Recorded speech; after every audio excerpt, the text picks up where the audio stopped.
If someone had told me years ago that the man I loved, the father of my child, would one day cheat on me with his own cousin, I would have laughed and called it impossible. But life has a way of making you live through the very things you think could never happen to you. When I first met Ethan, he was charming in the quiet kind of way. Not loud, not cocky, just gentle, attentive, and a little broken. We met at a mutual friend's barbecue when I was 23, and he was 26. He had these calm blue eyes that made you feel seen, and when he smiled, it looked like he'd been through hell but still found something worth smiling about. I fell for that softness. I thought it meant he was kind. He told me his family was complicated. I brushed it off. Who doesn't have a complicated family? But what I didn't realize back then was that complicated, in his dictionary, meant toxic. Fast forward a few years, we got married, had our son, and for a while, I believed we were happy. Not perfect, but stable. He worked construction, I worked part-time as a dental assistant, and we made ends meet. Our son was 3 when I started noticing Ethan changing. He became detached, like his body was home, but his mind was somewhere else. He'd stare at his phone, smiling at nothing. When I'd ask what was funny, he'd say, "Just a meme." But the laughter never reached his eyes anymore. That I started feeling like a ghost in my own marriage. He'd come home, eat, scroll on his phone, then sleep on the edge of the bed, as if I carried some invisible wall between us. One night, after weeks of cold silence, I finally asked, "Ethan, are you seeing someone?" He looked offended, like I'd insulted him. "You think I'd do that to you?" He snapped. That I wanted to believe him. God, I really did. But the pit in my stomach kept twisting tighter. That a few weeks later, I found out the truth. He left his phone on the kitchen counter when he went to shower. Normally, I'd never check someone's phone. I hated that kind of thing. But that night, my intuition screamed louder than my morals. I opened his messages, and there it was. Her name, Lila. At first, I thought maybe she was just a friend. But as I scrolled, my hands started shaking. The texts weren't friendly. They were intimate. "You've always been my secret comfort. I still remember that night years ago when you kissed me first. You're the only one who gets me, Lila." I froze. My vision blurred. I had to sit down before I fell. Because Lila wasn't some random woman. She was his cousin. I knew her. I'd met her at family gatherings. She was younger, bubbly, always calling him big cousin and laughing at his jokes. She was 14 when I first met her. 14. I felt disgust crawl over my skin. When he came out of the shower, towel around his waist, I was sitting on the couch, his phone in my hand. I didn't even have to say anything. The color drained from his face. "You went through my phone?" he said quietly. I didn't answer. I just stared at him, really stared, until he looked away. "How long?" I whispered. He sighed and sat down, rubbing his temples. "We didn't mean for it to happen. It just did." I laughed. That kind of laugh that sounds more like choking. "She's your cousin, Ethan." He looked me straight in the eyes and said, "We're not blood related." As if that made it any better.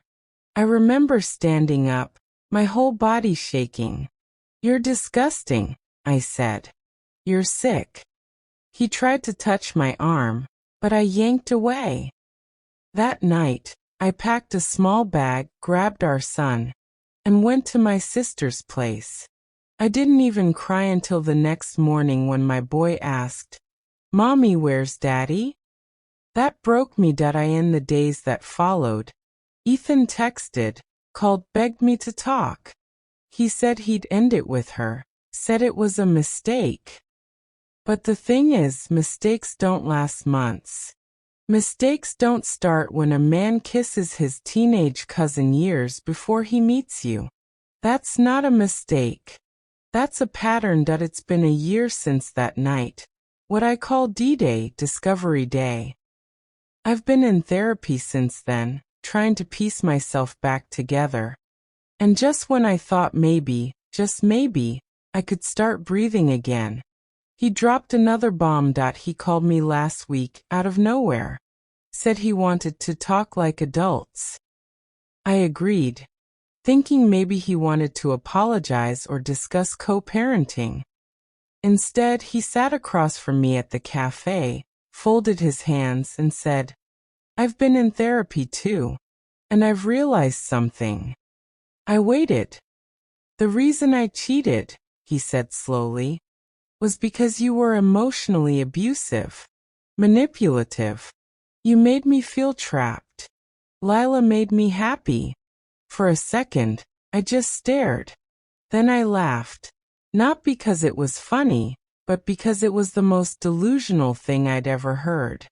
This man, who betrayed me in the most disgusting way possible, was now blaming me for it. That I didn't even know what to say. My therapist calls him a covert narcissist. Charming, manipulative, always playing the victim. But in that moment, I realized she was right, that he'd rather twist reality than face his own filth. And deep down, I think he's been waiting for years, waiting for an excuse to crawl back to her. After that coffee shop conversation, I walked out shaking. Not from sadness, but from anger so deep it made my hands tremble. For months, I'd blamed myself. I'd replayed every argument, every raised voice, every cold night in bed, wondering if I'd pushed him away somehow. But hearing him twist everything around, turn himself into the victim, it snapped something inside me. That he wasn't sorry. He wasn't even ashamed. He was rewriting history to make himself look like the wounded one. I sat in my car afterward for a long time. The sun was setting, my coffee had gone cold, and I could still see his smug little half-smile burned into my memory. That he said he found happiness with her, his cousin. That I wanted to scream. Instead, I just whispered to myself, "You will not let him win." When you share a child with someone like that, you don't get the luxury of cutting all contact. You have to see them, talk to them, pretend to be civil for the sake of your kid. And that was the hardest part. Because every time I looked at Ethan now, I saw lies. I saw betrayal. I saw every night I cried while he was out working late. He'd pick up our son on weekends. At first, I tried to keep communication short. Handoff at the door, quick hello, nothing more. But he always tried to talk. Tried to test the waters. One Saturday morning, he came to pick our son up, wearing that same leather jacket I'd bought him years ago. The smell of his cologne hit me like a memory I didn't want to. He leaned against the doorframe and said, "You look tired." I rolled my eyes. "Parenting alone does that to you." He smirked. "You don't have to do it alone, you know. We could figure things out." I laughed. "Figure what out, Ethan? You're with Lila." His face changed, just slightly. "She's been there for me. You never were." That one line. It hit me harder than I expected. Because for years, I'd been nothing but there. Through his job losses, his family drama, his moods. I'd been the one holding everything together. Now suddenly, I was the problem. After he left with our son, I broke down. I called my therapist and said, "I can't do this co-parenting thing. He's trying to make me feel crazy." She said something I'll never forget. "He's not trying to make you feel crazy. He's trying to make himself feel better. Don't let his lies rewrite your truth." That sentence became my anchor. Over the next few months, I started focusing on healing. Real healing, not just pretending I was okay. I went to therapy weekly, joined a support group for women who'd been cheated on, and started journaling. The more I learned about narcissistic behavior, the more everything started making sense. Ethan fit the textbook definition. Charming at first, manipulative when cornered, always playing the victim when caught. That he would text me random things like, "I hope one day you forgive me. Lila isn't what you think. I just wish you'd been more understanding back then." Every message was like a baited hook, designed to pull me back into his drama. But I stopped taking the bait. Instead, I started rebuilding my life. I got a full-time job, moved into a smaller apartment, and painted my son's room with his favorite dinosaur wallpaper. We made new routines, just the two of us. It wasn't easy, but every morning when I woke up without anxiety in my chest, I realized I was healing. But of course, peace doesn't last long when a narcissist feels like they're losing control. One day, Ethan showed up unannounced. I was in the middle of making lunch when he knocked on the door. I opened it, confused. "What are you doing here? It's not your weekend." He shrugged. I wanted to talk. I hesitated but stepped outside, closing the door behind me. He looked nervous. He rubbed his neck, avoided eye contact. Then he said, "Lila's pregnant." My stomach dropped. I felt like I'd been punched, that I didn't even know what to say. "You're having a baby with your cousin?" He flinched. "She's not blood-related, stop saying that." I took a step back, disgusted. "You realize how messed up this is, right?" He looked at me like I was the crazy one. "We love each other, okay? I know it's unconventional, but it's real." That word, unconventional, made me want to scream. Unconventional is pineapple on pizza. Not this. I shook my head. "You need serious help, Ethan." He got defensive instantly. "You're just jealous because I moved on. Because someone else could love me after you ruined me." I stared at him in disbelief. "You cheated on me. You destroyed this family. Don't you dare act like the victim." His eyes turned cold. "You were never the victim. You just want people to feel sorry for you."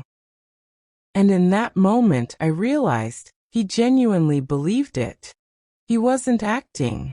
He had convinced himself of his own lies. That was the day I stopped hoping for closure. You can't get closure from someone who's still living in their own fantasy. When he left, I went inside, sat on the kitchen floor, and cried until my throat hurt. But this time, it wasn't for him. It was for me, for the years I'd wasted believing I wasn't enough. Later that night, as I tucked my son into bed, he looked at me and said, "Mommy, when Daddy talks about his new baby, can I still be your only one?" I hugged him so tight I could barely breathe. "You'll always be my only one," I whispered. And that night, as I lay in bed staring at the ceiling, I realized something important. Healing doesn't mean forgetting what happened. It means accepting that the person you loved never existed the way you thought they did. When I found out Lila was pregnant, it felt like the final nail in the coffin of everything I thought I knew about love. There was no going back after that. Not even in the corner of my mind that still wished for an apology, or a reason that made sense. But what surprised me most was how quickly word spread through his family. Within a week, everyone knew. And just like that, I became the villain in their story. His mother, who I'd once called Mom, called me and said, "You should forgive him. Life's too short to hold grudges." I remember standing in my kitchen, staring at the phone in disbelief. "He cheated on me with his cousin," I said slowly, making sure she heard every word. She sighed. They're distant cousins, honey. Family drama happens. He's happy now. You should try to be happy too. Happy? That word made me laugh out loud. They weren't ashamed, not even a little. They were protecting him, enabling him, pretending the whole thing was normal because admitting the truth would mean admitting what kind of man he really was. That I hung up and cried. Not for him, not for the betrayal, but for the realization that my son's father came from a family that normalized this. Over the next few months, I focused on moving forward. My therapist said I needed to detach with grace, which sounded impossible at first. But I started to get it. Detaching didn't mean I stopped caring about what happened. It meant I stopped letting it define me. That I threw myself into work, saved up, and finally managed to buy a used car that didn't sound like it was dying every time I started it. Small victories. Ethan kept coming around, of course. He loved to check in. Not because he cared, but because he wanted to see if I was still broken. Narcissists feed on the wounds they cause. If you heal, they starve. One evening, when he came to drop our son off, he lingered in the doorway. He looked tired, older somehow, like the weight of his choices was finally catching up. You look different, he said. Happier, I replied, smiling slightly. That he frowned.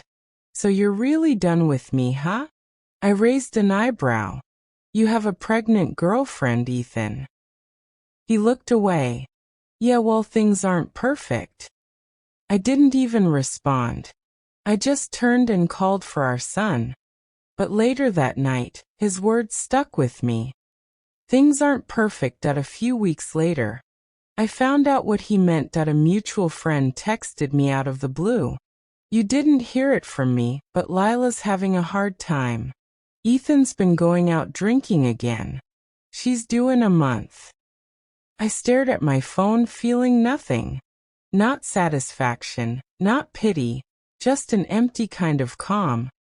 The old me would have obsessed over it, wondered if I'd been the problem, if maybe he was just broken. But not anymore.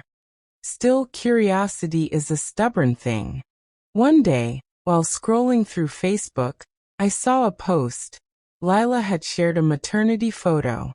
She was glowing, surrounded by fake smiles and supportive comments. But the caption said everything. Doing this alone is hard, but worth it. Alone.so he'd left her. I sat back and laughed. Not a mean laugh. Just one of those laughs that come from finally seeing the pattern so clearly that it's almost absurd that he hadn't changed. He never would. A few days later he showed up again. Unannounced, of course. That he always did that when his life started to crumble. That he looked rough. Eyes bloodshot, shirt wrinkled. That fake confidence gone. That he stepped inside without asking. And I was too tired to argue. Lila kicked me out, he said, dropping onto the couch. She says I'm selfish. Can you believe that? I blinked. Yes, I can. He ignored the jab. I just don't get why everyone keeps turning on me. I try my best. I've been through therapy. I've worked on myself. I crossed my arms. Therapy doesn't work if all you do is lie to your therapist. He glared at me, then sighed. You still hate me, huh? No, I said quietly. I don't have the energy to hate you anymore. That seemed to catch him off guard. He looked at me for a long time, maybe realizing that the control he once had over me was gone. After a moment he said, I miss us. I shook my head. You miss control. You miss being the good guy in someone else's story. He leaned forward, frustrated. You don't get it. You were cold. You shut me out. That's why I cut him off. You kissed her when she was 14, Ethan.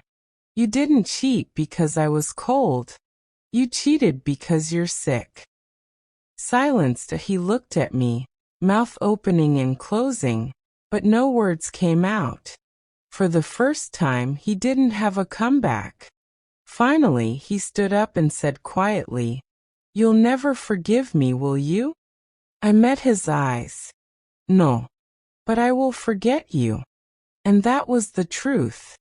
After he left, I felt something shift inside me. It wasn't joy or relief. It was peace. Real peace. The kind that comes when you stop expecting an apology that will never come. That night, I took out my old wedding ring, the one I'd kept in a drawer all this time, and walked outside. The air was cool, the sky full of stars. That I held it in my palm for a moment, then dropped it into the river that ran behind my apartment complex. That it hit the water with a tiny splash, almost silent, and disappeared. And with it, so did the last piece of him that had been haunting me. After I dropped the ring into the river, I felt lighter than I had in years. It wasn't dramatic or cinematic. No tears, no music swelling in the background. Just quiet. Calm. It was like my soul finally exhaled after holding its breath for too long. For the first time since D-Day, I stopped checking my phone for his texts. I stopped replaying our arguments in my head. I stopped wondering what I could have done differently, because nothing I could have done would have changed him. But life, as usual, wasn't done throwing surprises my way. About 2 months later, I was picking up my son from daycare when I saw Lila. Yes, her. Standing by her car, rocking a baby carrier. My heart dropped for a second. I hadn't seen her since before everything blew up, and now she was right there, in person. She looked exhausted, pale. Her hair was tied up messily, and she had that hollow look in her eyes that I recognized all too well. The look of someone who'd been drained dry emotionally. I wanted to walk away, pretend I didn't see her. But she spotted me. Our eyes met. She froze for a moment, then walked over slowly, carrying the baby on her hip. "Hey," she said quietly. It was awkward, painful even. But her tone wasn't smug. It wasn't defensive. It was broken. I nodded. "Hey." She glanced at my son, who was tugging on my hand, and smiled weakly. "He's getting so big." I didn't respond. I didn't owe her small talk. But before I could walk away, she said something that stopped me cold. "He's the same with me now." I turned. "What do you mean?" Her eyes filled with tears. "The gaslighting. The lies. The silent treatment. Everything you said about him, it's true." For a moment, I just stared at her. I didn't feel vindicated. I didn't feel triumphant. Just sad. Because I knew exactly what that pain felt like. That confusion, that self-doubt, that feeling of being made to believe you're the problem. She continued, voice trembling. "He told me you were crazy. That you used him. I believed him. God, I was so stupid." I swallowed hard. "You were young. And he's good at pretending." She nodded slowly, wiping her eyes. "He's not here anymore. He left last week. Said he needed space. The baby's 3 months old and he's already gone." I looked at the tiny baby in her arms, innocent, unaware of the chaos he was born into. "I'm sorry," I said quietly. She shook her head. "No. I'm sorry. For everything." I didn't know what to say to that. There was no neat ending to this story, no perfect words to make sense of it all. So I just nodded and said, "Take care of yourself. And your baby." As I walked away, I realized something profound. Karma doesn't always come loudly. Sometimes it just shows up as the truth revealing itself in the quietest, most painful ways. That night, I sat on my balcony, sipping tea while my son slept, thinking about everything that had happened. How a woman I once despised had become a mirror reflecting how far I'd come.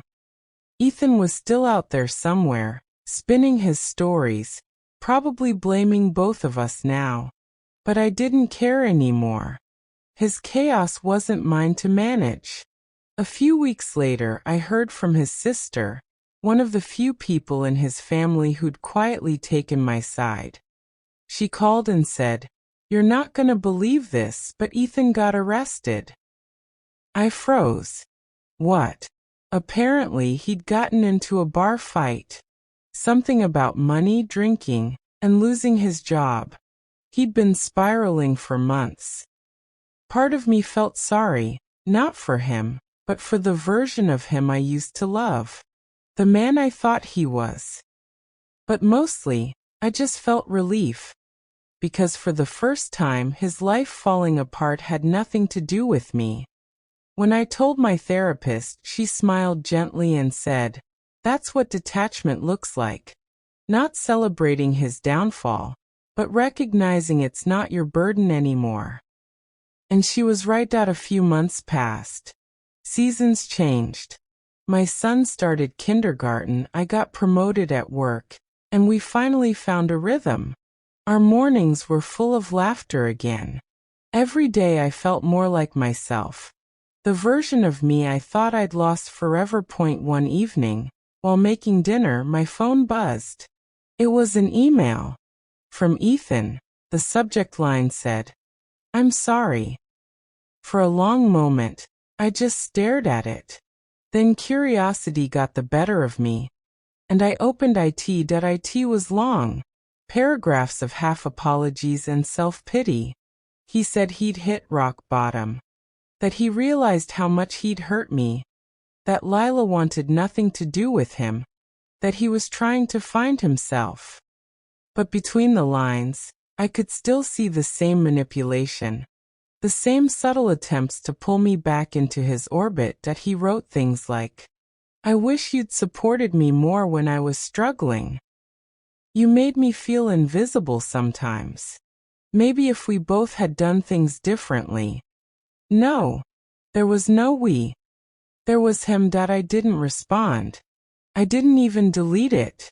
I just archived it. A digital tombstone for a relationship that had died long ago. That night, I put my son to bed, kissed his forehead and whispered, "You'll never have to unlearn the kind of love I did." And for the first time in years, I slept without nightmares. Because closure doesn't come from an apology. It comes from finally realizing you don't need one. It's strange how healing doesn't announce itself. There's no specific day when you wake up and think, "I'm healed now." It happens quietly, in the spaces between moments. For me, it happened one ordinary Sunday morning. I was sitting at the kitchen table, drinking coffee while my son colored dinosaurs on a piece of paper. The sunlight was coming through the blinds, soft and golden, and there was this calm in the air that I hadn't felt in years. And just like that, it hit me that I wasn't waiting for an apology anymore. I wasn't angry. I wasn't even sad. I was free. After everything Ethan put me through, the betrayal, the gaslighting, the humiliation, I had finally reclaimed something he could never touch. My peace. A few weeks after his email, he reached out again. This time it wasn't an apology. It was desperation. He wanted to see our son more often, which I supported. I never wanted to take that away from him. But this time, I insisted everything go through the court. I was done with his unannounced visits, his emotional manipulations, his "I just want to talk" appearances at my door. He didn't like that.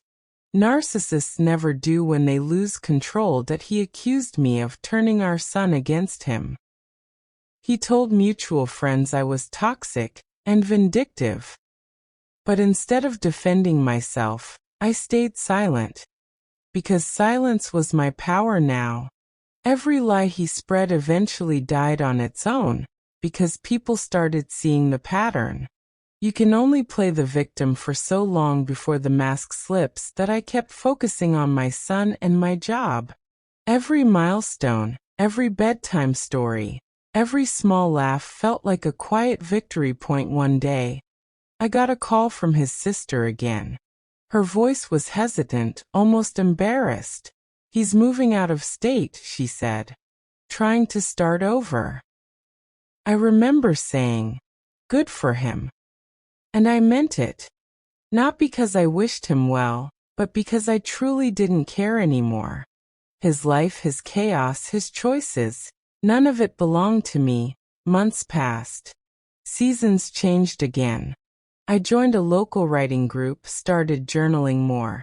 Even took my first solo trip with my son to the beach. That I can still remember that moment, standing by the ocean, watching my little boy build sandcastles, hearing his laughter echo against the waves. That's when I realized I'd built something, too.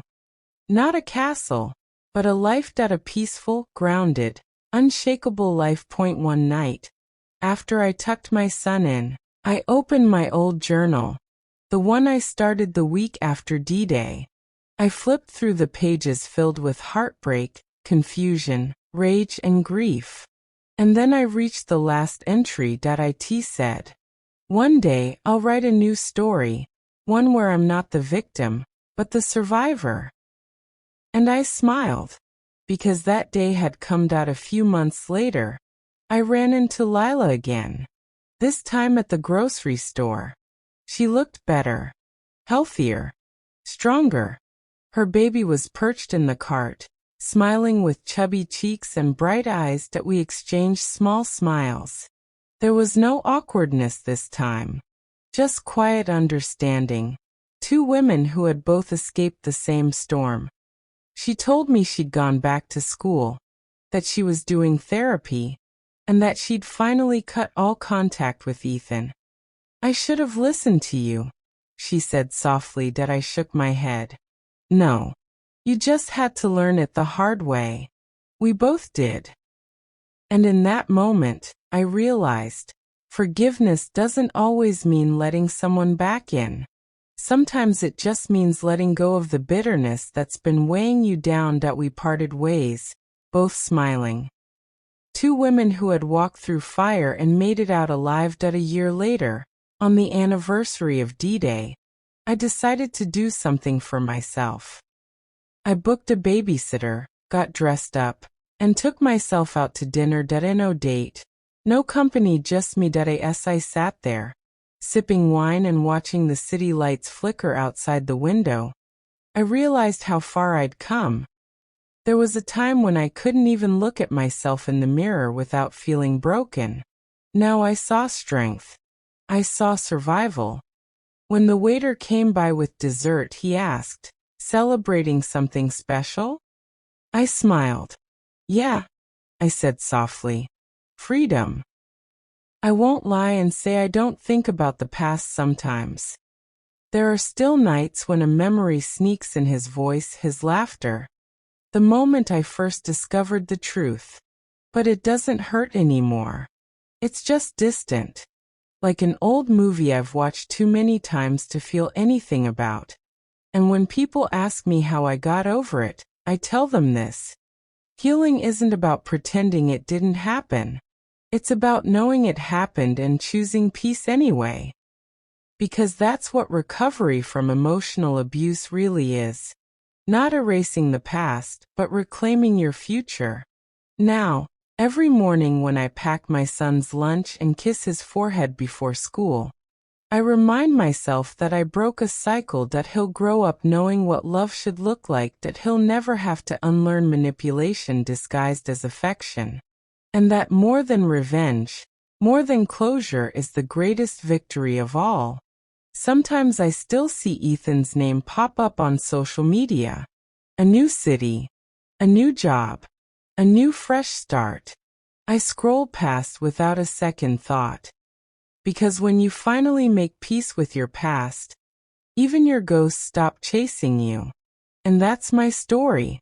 The story of how I lost everything I thought I wanted and found myself instead dead. So to anyone listening who's stuck in that same dark place I once was, replaying the lies, doubting your worth, wondering if you'll ever feel whole again, hear me when I say this.